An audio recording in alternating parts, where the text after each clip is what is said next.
प्यारे बच्चों, कभी कभी सवाल बड़ा आसान होता है और उसको कुछ उल्टा पलटा करके आपके सामने ऐसे प्रस्तुत किया जाता है जैसे कि वो बहुत कठिन हो। आज की वीडियो में जो मैं सेकंड नंबर वाला क्वेश्चन बताऊंगा वो ऐसा ही है। जैसे मान लीजिए कि मैं आपसे पूछूं, मेरे हाथ में कितनी उंगलियां हैं, जल्दी से बताइए कुल कितनी उंगलियां हैं, कुल मिला के कितनी उंगलियां थी मेरे हाथ में। ऐसे पूछ लिया जाए मेरे हाथ में कुल कितनी उंगलियां थी। मैं 2 उंगलियों को छिपा रखा हूं, जबकि आपको मैंने दिखाया कि 2 उंगलियां मैं छिपा रहा हूं ऐसे ऐसे, ठीक है। तो और आपसे पूछ दिया जाए कि मैंने कितनी उंगलियों को छिपाया है, कौन बताएगा? तो ये सवाल कैसा सवाल हुआ? ये हो गया बेवकूफ़ बनाने वाला सवाल कि भाई सबको पता है 5 उंगलियां हैं, तुम मेरे सामने ही 2 उंगली चुरा रहे हो, फिर पूछ रहे हो कितनी उंगलियां मैंने चुराई, कितनी उंगलियां छुपाई।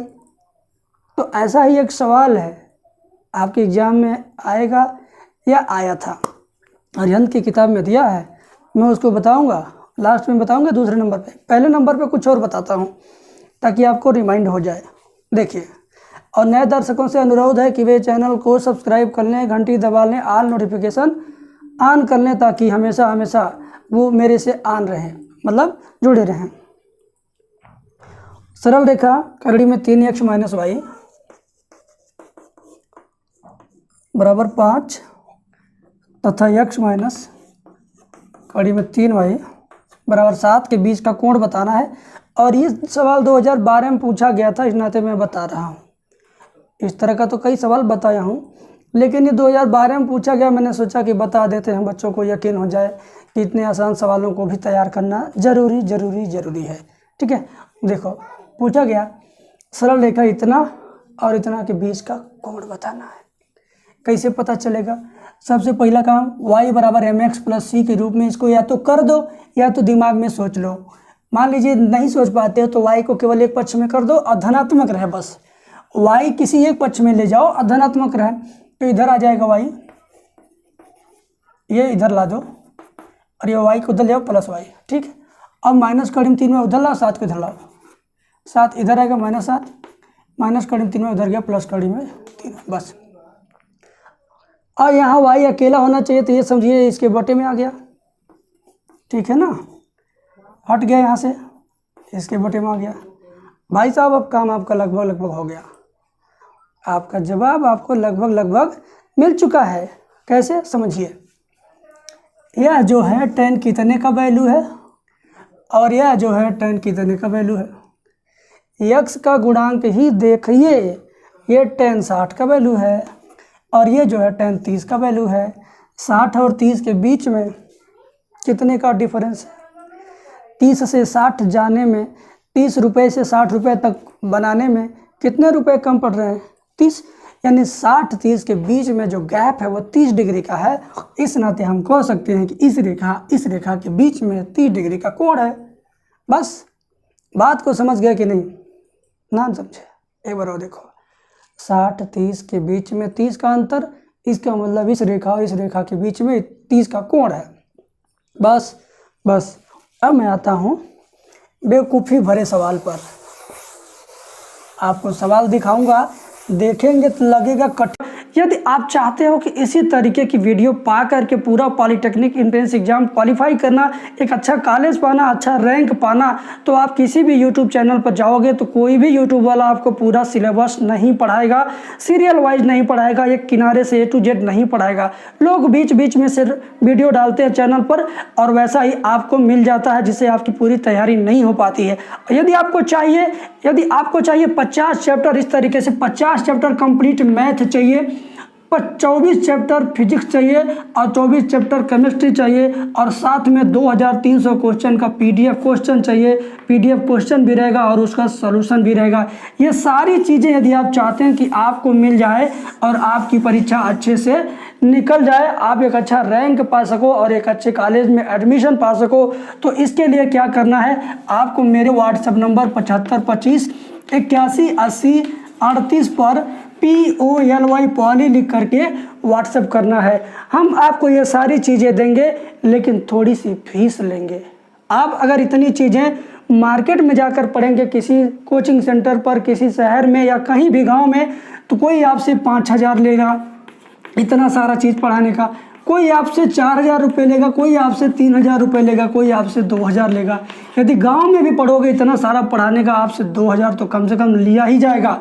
तो मैं आपको इतनी सारी चीज़ें दे रहा हूँ, ना 5,000 में, ना 4,000 में, ना 3,000 में, ना 2,000 में, मात्र ये सारी चीज़ें हटा दिया जाए तो मात्र मैं आपको 500 रुपये में ये सारी चीज़ें दे रहा हूँ। ये 500 रुपये इतना कम इसलिए रखा गया है कि गरीब से गरीब स्टूडेंट भी इस फीस को पे करके अपनी पढ़ाई कर सके और अच्छे कॉलेज में एडमिशन लेकर के अपना भविष्य अच्छा बना सके। तो ये रहा थोड़ा सा आपके लिए ज़रूरी सूचना, मुझे लगा बताना उचित है तो मैंने बताया। चलिए अब हम लोग सॉल्व करते हैं।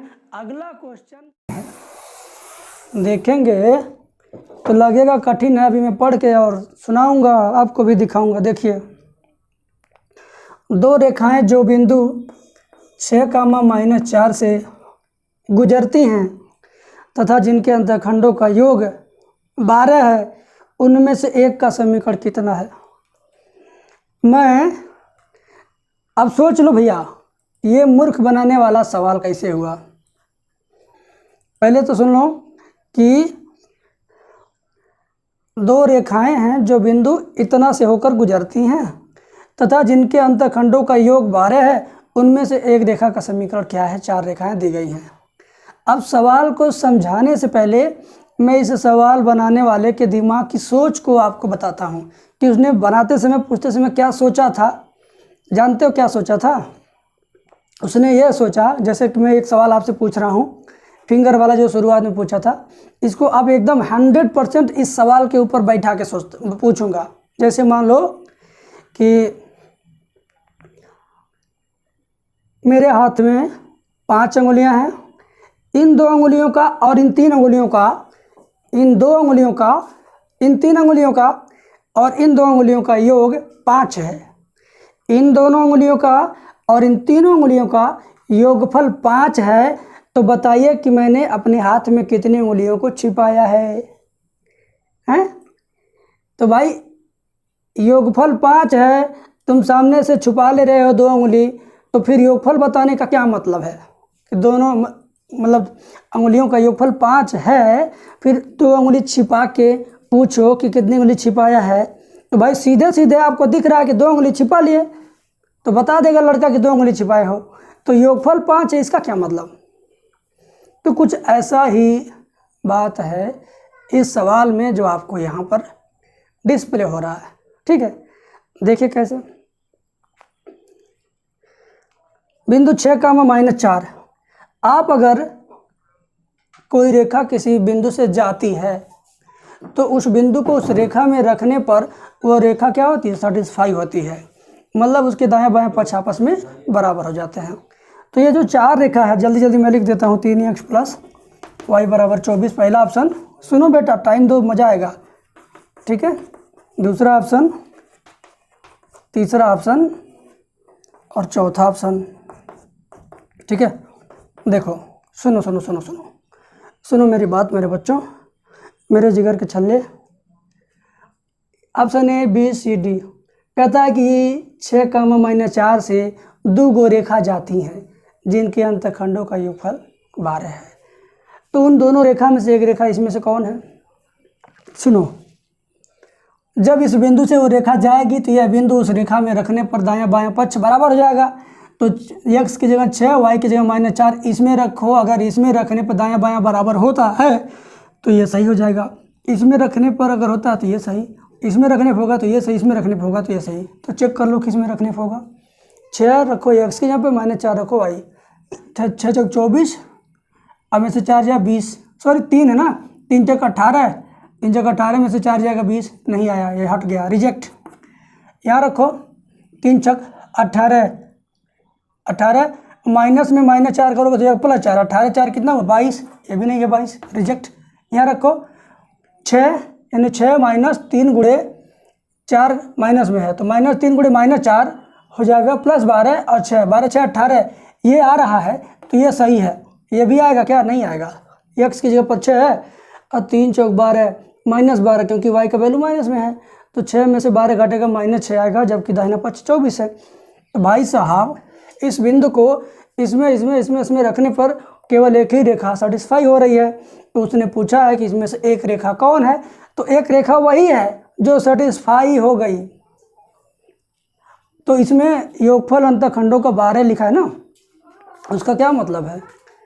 उसका कोई मतलब निकला? योगफल है अंतखंडों का 12, तो उस 12 का कोई यूज हुआ इसमें? नहीं ना, कुछ नहीं यूज है, केवल इस बिंदु का यूज हुआ, आंसर आ गया। अंतखंडों का योग 12 उसने नहीं दिया रहता तो भी हम सवाल का आंसर जान जाते, उसने दे दिया तो भी हम जान गए। तो यानी अंतखंडों का योग 12 जो लिखा है सवाल में वो बेकार है, वो निरर्थक है। तो वो वैसे ही हुआ ना कि भाई देखो कितना चुराया मैंने, वही बात हुआ ना। ठीक है, चलिए अगली वीडियो।